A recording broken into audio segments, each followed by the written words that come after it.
जब पूरे विश्व को जीतने के बाद सिकंदर भारत को जीतने के लिए आगे बढ़ रहा था कि भारत की सीमा पर सिकंदर की नज़र रेत पर लेटे एक साधु पर पड़ी।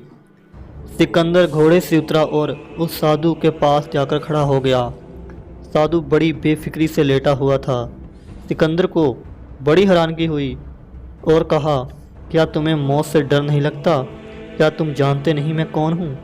साधु ने मुस्कुराते हुए बड़े धैर्य से जवाब दिया, मौत सत्य है, वह तो एक दिन सबको आनी है।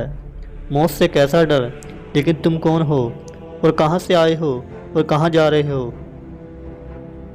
सिकंदर ने कहा, मैं विश्व के अनेक देशों को जीतने वाला सिकंदर हूँ और अब मैं हिंदुस्तान को जीतने जा रहा हूँ। साधु ने कहा, हिंदुस्तान को जीतने के बाद क्या करोगे?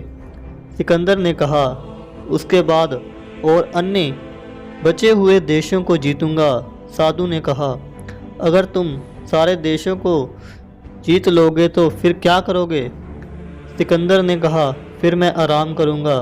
साधु ने कहा, तुम इतना भाग दौड़ करके कई निर्दोष व्यक्तियों की हत्या करके आराम करोगे और हम बिना कुछ करे ही आराम कर रहे हैं। तुम इतने देशों को खून से लथपथ करके मौत के वक्त सब कुछ यहीं छोड़ जाओगे और अगर तुम्हारे साथ कुछ जाएगा तो गरीब लोगों की बद्दुआएं। ये सब सुनकर सिकंदर अंदर से हिल गया, लेकिन अपने अहंकार के चलते सिकंदर ने समुद्र पार किया। उस वक्त हिंदुस्तान की गद्दी पर बैठा था राजा पोरस। समुद्र के किनारे पर ही सिकंदर और पोरस का विशाल युद्ध हुआ और सिकंदर को हिंदुस्तान जीतने का सपना वापस लेकर जाना पड़ा। वापस जाते समय सिकंदर की तबीयत खराब हो गई।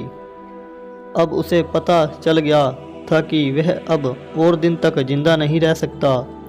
इसलिए उसने अपने कुछ विश्वास पात्र कमांडर को अपने पास बुलाया और कहा, जब मेरी मृत्यु हो जाए तब मेरे हाथों की मुट्ठियों को खोल दिया जाए और किसी को भी पास न आना दिया जाए, क्योंकि सिकंदर बताना चाहता था कि पूरे विश्व को जीतने के बाद भी इंसान खाली हाथ ही जाता है।